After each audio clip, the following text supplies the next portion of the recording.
खुलुमबाय आंनि मुङा मुस्रि बर' आङो बड'लेण्ड इउनिभार्सिटिनि आं सासे फरायसा आं सासे बर' फरायसा आरो बेजोंनो लोगोसे आङो सासे ट्राइबेल फरायसा जि जोङो नुबाय थादों फरायसा मुभमेन्ट थामहिनबा ट्राइबेल स्टुडेन्ट इउनियना जि मोनसे संग्रामखौ जिहेतु लांबाय थादों बे संग्रामखौ रायजो राजा नोंथांमोनाबो नुदों माखासे जोंनि जि बिग्रायनायखौ माखासे सुबुंफोरा अनसायदों आरो माखासे सुबुंफोरा दान्थि बिदान्थिबो जोङो खालामनायखौ जोङो नुनो मोनदों जोङो मोनथियो मोनथायनि थाखाय बिग्रायनायाव थामोन्थानि थाखाय बिग्रायनायाव रैखाथिनि थाखाय बिग्रायनायाव सोरबा बुंनाया थाखागोन सोरबा मोजां मोननाया थाखागोन सोरबा सोंखारिनाया थाखागोन सोरबा थुलुंगा होनाया थाखागोन दा बेखिनि बाथ्राखौ जोङो मोनथियो नाथाय जोंहा मोनसे बाथ्राखौ लानानैसो ओरैबायदि गोसो गोरबोआव जोंहा दुखु फरायसा हिसाबै जोङो ट्राइबेल फरायसा हिसाबै जोङो 22 नभेम्बरनिफ्राय जों बिग्रायनानै 22 नभेम्बर खालि जोङो बनजार रेलि जोङो खालामदों जों इउनिभार्सिटिनि दरखं मोखाङाव हरनि जोङो 11थानिफ्राय आरो बेजोंनो लोगोसे जोङो बनजार रेलि खालामखांनायनि उनाव जोङो 27 जोङो नभेम्बराव जोङो इउनिभार्सिटिखौ जोङो इउनिभार्सिटिनि गेटआव जोङो धरना लादों बे खालि जायफोर एग्जाम होनो गोनां दङमोन बिथांमोनाबो हारिनि थामोन्था आरो रैखाथि माखासे अलखदखौ साननानै बिथांमोनाबो एग्जाम होआलाखिनो धरनायाव जिरायनानै बे एग्जामखौ पस्टपन खालामनाय जादोंमोन बेनिफ्राय फैयै फैयै 29 नभेम्बर खालि जोंहा मोनसे पिस प्रटेस्ट मोनसे हाबाफारि जों लानाय जादोंमोन इउनिभार्सिटिनिफ्राय जोंहा थांनानै बिटिसि गेटसिम जोंहा 2 घन्टा जि धरना हाबाफारिखौ जों लादोंमोन नाथाय जिबायदि जानांगौमोन बेबायदि माखासे थासारिया जायासै आबेग बिबेक आबेगजों माखासे जि बिटिसि सेक्रेटारियेटआव जि जाबाय बेखौ जोंबो दुखु मोननाय जोङो फोरमायदों मानो होननानै बुङोब्ला जोंबो फरायसा हिसाबै जोंहा साननाय दङ माखासे थामोन्थाय आरो रैखाथिनि थाखाय फरायसा हिसाबै इयुनखौ लानानै माखासे जोंहा गिनायबो दङ दा बिनि थाखायनो जोङो फरायसा हिसाबै बिग्रायनो थाखाय जोङो ओंखारबोदों बेयावलाय मानिथि थाखाय एसेबां गेदेर कुइसन जानांगौ बेयावलाय मानिथि थाखाय एसेबां गेदेर सोंथि जानांगौ एसेबां गेदेर मानो थाखाय दान्थि बिदान्थि जानांगौ सोरबा सोरखौबा दाय होनाय सोरबा सोरखौबा धमकि होनाय सोरबा सोरखौबा सोंखारिलायनाय मानोथो बेबायदि जानांगौ सोंथियाथ' मोनसेनो जानांगौ ना फैनायाथ' गाराङाथ' मोनसेयानो गारां फैनांगौ जोङो मोनथियो नोंथांमोनखौ आं खावलायहरखाबाय नोंथांमोनखौबो आं फोरमायहरखाबाय सासे बर' फरायसा जानानै ट्राइबेल माहारिनि सासे फरायसा जानानै दिनैनि समाव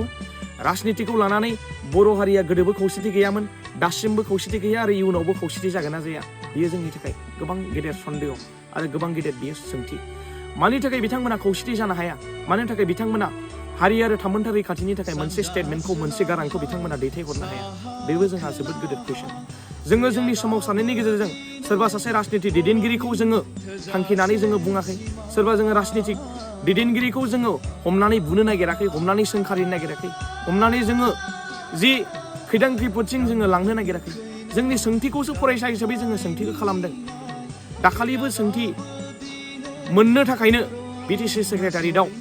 जि बिटिसिनि चिफ हाग्रामा महिलारि सारखौबो उइ वान हाग्रामा होननानै जोङो बुङो सोरखौबा बुनो सोरखौबा सोंखारिनो बिदि बाथ्रा गैया दिनैनि समाव नोंथांमोनाबो साननांगोन हाग्रामा महिलारि सारखौल' जोङो रायबाय थादों बिदि बाथ्रा जोङो माब्लाबो जों बुंनो सानाखै सार बिथांखौबो जोङो रेसपेक्ट होयो नाथाय जोंनि जायफोर मन्त्रि एमएलए दङ उरखावगोरा सारनिफ्राय लानानै सरन बर' सारनिफ्राय लानानै बिदि जोंहा गबिन्द बसुमतारी सारनिफ्राय लानानै रोंगोरा सारनिफ्राय लानानै लरेन्स इस्लारिनिफ्राय सारनिफ्राय लानानै जि जोंहा सानै एमपि दङ जि रोंगोरा नार्जारि जोंहा जयन्त सार बिथांमोन दङ दा बिथांमोनखौबो जोङो कुइसन खालामदों सोरबा सासे पार्टिकुलार राजनिति दैदेनगिरिखौ जोङो कुइसन खालामाखै बेयावनो जोङो थोंजोङै मोनथियो फरायसानि जि मुभमेन्ट फरायसानि जि संग्राम बे संग्रामा गोथार गोसोजों हारिनि थामोन्था आरो रैखाथिनि थाखाय बियो बिग्रायनाय बेयाव सोंथि जानो गोनां आरो पलिटिकेल षड़यन्त्र खालामनो गोनां बेयाव खोथायानो गैया राजनिति दैदेनगिरि बिथांमोनखौबो जों बुंदों नोंथांमोनाबो बे बिग्रायनायाव जड़ित जानानै हारि आरो थामोन्थानि थाखाय जुदि सानदोंब्ला नोंथांमोनाबो फै बेयाव ना सोरबा इउपिपिएल दङ सोरबा बिजेपि दङ ना सोरबा बिपिएफ दङ बेयाव जेबो गैया ट्राइबेल स्टुडेन्ट हिसाबै सोमावसारदों आरो सोमावसारलांबाय थागोन आरो सोमावसारनायखौ नोंथांमोनाबो नुदों बेयाव नोंसोर होननाय बाथ्राया बेयाव फैयाखै नोङो बिजेपि नोङो बिपिएफ नोङो इउपिपिएल होननाय बाथ्राया फैयाखै नोङो आबसु नोङो बिएसु नोङो बनसु होननाय फैयाखै बेयावहाय बेयो ट्राइबेल स्टुडेन्ट हिसाबै मोनसे गारांखौनो बोगासिनो बे गारां बोसेयावबो राजनिति दैदेनगिरिफोरा मानो कुइसन खालामबाय थादों राजनिति दैदेनगिरिफोरा मानो पलिटिकेल पारपस बेयाव खालामबाय थादों माखासे सुबुंफोरा मानो गलाम जानानै माखासे सोंखारिबाय थादों माखासे जि ससियेल मिडिया इउज खालामगिरि बिथांमोना जि माखासे गावसोरनि लाबालाबनि थाखाय मा मेन्टेलिटिजों बिथांमोना जोंखौ सोंखारिबाय थादों मा मेन्टेलिटिजों बिथांमोना बुंगासिनो दङ नोंथांमोना ओंखारबो नोंथांमोनाबो सोमावसारनो थाखाय ओंखारबो बर'नि जुदि थै दङबा ट्राइबेल माहारिनि जुदि थै दङब्ला ट्राइबेल माहारिनि जुदि फिसाबा ट्राइबेल माहारिनि जुदि थै गोनां सासे जुदि फिसाब्ला बेबायदि बाथ्राखौ नोंथांमोना बुंनाय नङामोन नोंथांमोना सोंखारिनाय नङामोन नोंथांमोनखौ जों रिसपेक्ट होयो नाथाय नोंथांमोना बेबायदि जोंखौ पलिटिकल पार्पस पलिटिकल एलिगेसन लागायनानै दाग होनाय नागिरनायखौ जोङो माब्लाबो लुगैयाखै आरो बेबायदि दाग सोरबा सोंखारिनाय सोरबा बुंनायखौ जोङो गिनानै सोरबा जिरायथ'नाय सोरबा थाथ'नाय बेबायदि सोंथिया जोंनि गेजेराव सिखांनानै फैयाखै मानो होननानै बुङोबा बे लाइमोना आंबो सासे लाइमोन दिनैनि लाइमोना 2025नि लाइमोन बियो जांख्रिखांनाय मोनसे लाइमोन इयुन जेनेरेसननि बियो मोनसे लाइमोन बे लाइमोनखौ सोरबा सासे मानसिया गावनि लाबा लाबनि थाखाय गावनि साथ्रनि थाखाय गावनि थाखा फैसानि थाखाय गावनि गादिनि थाखाय सोरबा जुदि सोंखारियोबा सोरबा जुदि थुमखि दुमखा होनानै जुदि लाखिनो नागिरदोंब्ला सोरबा जुदि षड्यन्त्र खालामनानै जुदि गाथेनानै दोननो नागिरदोंब्ला नासयनानै जुदि दोननो नागिरदोंब्ला बेयाव जोङो लाइमोननि भइस हिसाबै लाइमोननि जि गारांजों जोङो बोगोन नङा होमबा बेयाव लाइमोनखौ रावबो लाबथानो हानाय बेयाव गोहो रावबो उजियाखै आं थोंजों खोथाखौ आं बुंबाय बेयाव जोङो गिनायबो गैया सोरबा षड्यन्त्रखौ जोंहा माबा मोनसे बाथ्रा बुंनायजों जोङो थाथ'नायनि बाथ्राखौबो जों जेब्लाबो जों सानाखै आं बुंगोन आं खावलायगोन दिनैनि समाव बर' हारिया खौसेथि जानायनि मोनसे लामायावसो थांनांसिगोन ट्राइबेल माहारिया खौसेथिनि लामाजोंसो आवगायनो थाखाय जोङो आवगायलांनांगोन दिनै हारिनि गेजेराव राजनितिखौ लानानै दाङाबाजि सोरबा सुबुंखौ लानानै दाङाबाजि दा बेफोरबायदि सानस्रिया जोंनि गेजेराव सिखांनाङा जोंनि गेजेराव मोनसे सानस्रि आरो सानखांथियाल' फैनांगौ जि मोनद' हारिनो जुदि एसटि होयोब्ला हारिया मा अलखदसिम थांगोन जातिया हारिया जोंनि मा मोनसे खैदां खैफोदसिम थांगोन गोसोम जोमैया साग्लोबनो बारा सम नांला बेबायदि जुदि गावजों गावनो जुदि नासयलायबाय थायोब्ला गावजों गाव जुदि गादबलायबाय जुदि थायोब्ला बेखिनि बाथ्राखौसो आं नोंथांमोननो आं फोरमायदों आरो नोंथांमोनाबो साननो हानाय गियान दङ नोंथांमोनाबो जि इयुन जेनेरेसनखौ नोंथांमोनाबो नुहरदों आरो बिनि थाखायनोथ' जोङो फरायसा हिसाबै गसंदों आरो बे मुभमेन्टआव बे सोमावसारनायाव फरायसा हिसाबै बे सोमावसारबाल' जाया दिनै गासैबो रायजोफोरा ओंखारबोनांगोन लाइमोनफोरा ओंखारबोनानै सोमावसारनायखौ जोङो थोंगोरै जोङो सोमावसारनांगोन बेयाव राजनितिकनि जोङो बेले बेजे जायालासिनो माबा मोनसे माहारियारि आफादखौ बेले बेजे खालामालासिनो मोनसेल' खौसेथिजों जोङो आगान सुरनानै आगाननै होनानै आगानथाम होनानै आगानब्रै होनानै जोङो बयबो जोङो आगानखौ जोङो आवगायलांनांगोन आरो बे आगानजोंनो स्टेटआव जोङो स्टेट गभर्नमेन्टसिम जोङो मोनसे भइस हरनांगोन आरो बे आगाननि भइसजोंनो जोङो रावजोंनो गारांजोंनो जोङो सेन्ट्रेल गभर्नमेन्टसिम जोङो भइस हरनांगोन भइसआ बेनो 6था जनजातिनो एसटि होनायखौ माब्लाबो जों मानिनानै जों लानो हाया आरो थाखानाय जि एसटिया जुदि माबा मोनसे जुदि खहा जानो नागिरदोंब्ला माबा मोनसे जुदि खैदां खैफोदाव जुदि थांनो नागिरदोंब्ला बेयाव जोङो माब्लाबो जोङो उन फासयनानै जोङो थानो हानाय नङा आरो जोङो जिरायनानै जोङो थानो हानाय नङा होननानै बेखिनि बाथ्राखौ जोङो फोरमायना हरनांगोन आरो बयबो मिन्थिखायो बिथांमोना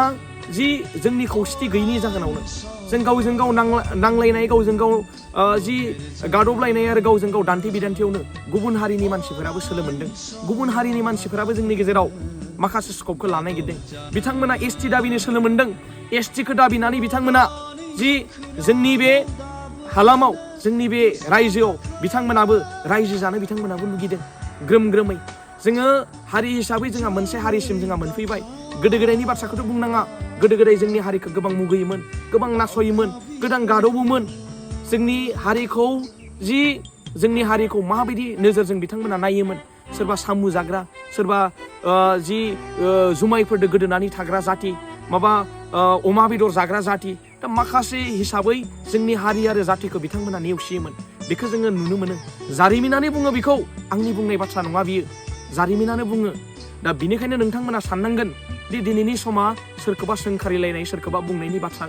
जेबो साननायनि सम नङा दिनैनि समा जाबाय राजनिति दैदेनगिरिफोरा मोनसे टेबोलाव जिरायनानै ज'यैनो मोनसे स्टेटमेन्टखौ होनाय जोङो फरायसा हिसाबैबो हारि हिसाबैबो मोनसेल' बेन्दोङाव थानानै मोनसेल' लामाजों आगान सुरलांनानै मोनसेल' गारांखौ होनाय आरो मोनसेल' स्टेटमेन्टखौ लाखिनाय बेफोरबायदिसो जोङो जानांगौ आरो जों बुंदों जि जोंनि हारि समाजनि गेजेराव साननो हानाय नङा साननो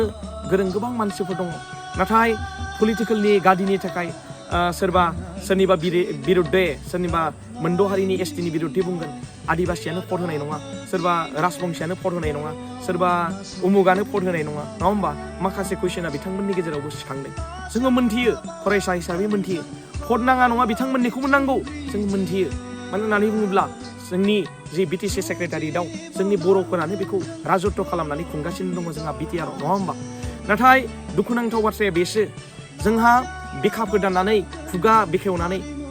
गुवारै बाथ्रा बुंनो हानाय राजनिथि दैदेनगिरि रावबो जोंहा गैया। बेसो जोंहा गोबां गेदेर जोंहा कुइसन। बिथांमोना हयथ' मबेबा मोनसे बेन्दोङाव थानानै बाथ्रा बुंनो हायाखै बेखौ जोङो मोनदांनो हादों। नाथाय बिखा फोदाननानै खुगा फुवारनानै जोंनि हारि आरो थामोनथानि रैखाथिनि थाखाय जुदि नोंथांमोना जुदि बाथ्रा बुङोब्ला नोंथांमोनखौ मानो जोङो अनसायालासिनो थानो? नोंथांमोनखौनो भट होनानै जोङो देरहाहोदों आरो भट होनानैनो जोङो देरहाहोबाय थागोन। नाथाय नोंथांमोना बे मोनद' हारिनि एसटिनि बेरेखायै मानोथो थाखाय बाथ्रा बुंनो हायाखै? बेसो जोंहा कुइसना सिखांदों। आरो आं रायजो राजा नोंथांमोनखौ आं खावलायनो लुगैगोन दिनैनि समाव एना एनि सानलायनो गोनां बाथ्रा गैया। सोरनिबा बाथ्राखौ लानानै सोरनिबा बाथ्राखौ बिजिरनो गोनां बाथ्राया गैया। जोंहा थांखिया मोनसेयानो जानांगौ आरो थांखि मोनसे बायदिनो जोङो आवगायलांनांगौ। जोङो नुदों एनअसि होनायनि गेजेरजों जि जोंहा जि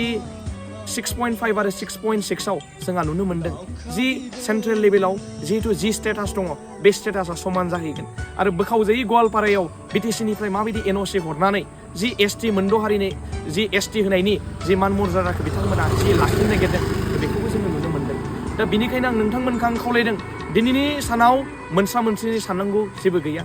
फरायसाफोरा बिग्रायनाय फैदों, फरायसाफोरखौ अनसाय, फरायसाफोरखौ रैखाथि हो, फरायसाफोरखौ थुलुंगा हो, फरायसाफोरखौ जांख्रिखांहो। हारि आरो थामोनथानिख्रुइ राजनितिकआ देरसिन जानो हाया। हारि आरो थामोनथा आरो रैखाथिनिख्रुइ रां रुफाया देरसिन जानो हाया। धोन सम्पतिया देरसिन जानो हाया। आं बेखौनो आं थोंजोङैनो आं बुंबाय। आं फरायसा हिसाबै आं नोंथांमोनखौ आं खावलायनो लुगैगोन दिनै जोङो मोनसे प्लेटफर्माव थानानै फंसे फंनै जोङो बाथ्रा बुंदों। बे फंसे फंनै बाथ्रायाव माबा मोनसे गोरोन्थिबो जानो हागौ। बे गोरोन्थिखौ नोंथांमोना नुयोब्ला जोंनो थुलुंगा हर, नोंथांमोना बुजाय, नोंथांमोनजों जोङो टेबोल चेयाराव जिरायनानै नोंथांमोननि थुलुंगा लानानै जोङो दावगालांनो थाखाय रेडि। आरो बेजोंनो लोगोसे जोङो गारां बोनानै जे मोनद' हारिनि एसटि होनायनि जे बेरेखायै जोङो गसंनो थाखाय रेडि। आं बेखौ आं खावलायहरदों। आरो आं खावलायनो लुगैगोन सोरबा बुंदों, सोरबा धमकि होदों जि उमुक फरायसाया उमुक बाथ्रा बुंदों, उमुक फरायसाया उमुक बाथ्रा बुंदों, उमुक लाइमोना उमुक बाथ्रा बुंदों, बिथांमोनखौ दबथायना दोननांगौ, बिथांमोनखौ जि लाखिना दोननांगौ, बिथांमोनखौ धमकि धमका होनांगोन। नाय दिनैनि सानाव धमकि धमका होनाय आरो सोरखौबा सोंखारिनायनि सम नङा। आं नोंथांमोनखौ आं बुंदों फेसबुकाव गाज्रि पस्ट लिरनायनि बाथ्रा नङा। दिनैनि समाव खौसेथियै आगान सुरलांनायनि बाथ्रा, खौसेथियै आगान सुरनानै हारि आरो थामोनथाइखौ रैखा खालामनायनिसो मोनसे सम फैबाय। हारिया दिनैबो थागोन, गाबोनबो थागोन, जुग जुग संसार जालांगोन। आरो बे संसार जानायाव नोंनिबो फिसाया जालांगोन, आंनिबो फिसाया जालांगोन, गासैनिबो फिसाया जालांगोन। मानो थाखाय नोंथांमोना सोमावसारनाय आरो थार बाथ्रा बुंनायाव मानो थाखाय नोंथांमोना खुगा बेखेवालासे षड़यन्त्र खालामनानै जोंखौ फाव फान्दायनो नागिरदों? नोंथांमोना बेनिफ्राय गोजानाव था। आं नोंथांमोनखौ आं खावलायनो लुगैदों जोंखौ बिग्रायनायखौ नोंथांमोना अनसायनोसो नांगौ, जोंखो थुलुंगासो होनांगौ। जोंनो जेबो नाङा नोंथांमोननिफ्राय, जोंनो थुलुंगा हो, जोंनो बिग्रायनो थाखाय जोंनो मोन्थायखौ हो। नोंथांमोना मानो गादबनानै दोननो नागिरदों? नोंथांमोना जोंखौ षड़यन्त्र खालामनानै मानोथो नोंथांमोना फाव फान्दायगासिनो दङ? जोङो नोंथांमोनखौ आं खावलायगोन नोंथांमोना जुदि नोंथांमोननि इयुन जेनेरेसनखौ जुदि सानदोंबा, नोंथांमोना नोंथांमोननि फिसा फिसौखौ जुदि सानदोंब्ला, नोंथांमोना नोंथांमोननि फिसा फिसौखौ जुदि सानदोंब्ला, हारि आरो माहारिनि थाखाय जुदि सानदोंब्ला, थाखा फैसाया गिदिर नङा, सोरनिबा राजनितिक लाबनि थाखाय गादिया गिदिर नङा, सोरनिबा राजनितिनि षड़यन्त्र खालामनानै सोरनिबा आन्दाराव थानानै खामानि मावनाया गिदिर नङा, हारिनि जि नोंथांनि धोन सम्पतिया गिदिर नङा। जाति आरो हारिनि थाखाय दिनै जुदि जोंनि मान मर्यादाया रैखाथिया जुदि थायोब्ला बिनिख्रुइ बांसिन सोरजिनानै लानो हागोन, बांसिन जोङो खामायनानै लानो हागोन। बेखौलाय मानोथो सानाखै नोंथांमोना? आं नोंथांमोनखौ आं खावलायनो लुगैगोन जि फरायसाफोरा गसंदों, फरायसाफोरा बिग्रायनो थाखाय थियारि जानानै दङ। नोंथांमोना सापर्ट खालाम। जोङो बिग्रायगोन। जोङो सोमावसारलांबाय थागोन। आरो मोनद' हारिनि एसटिनि बिरेखायै जोङो गसंगोन। बेनो जोंनि थांखि आरो थांखिया जेब्लासिम थाबाय थागोन। गोजोन्थों।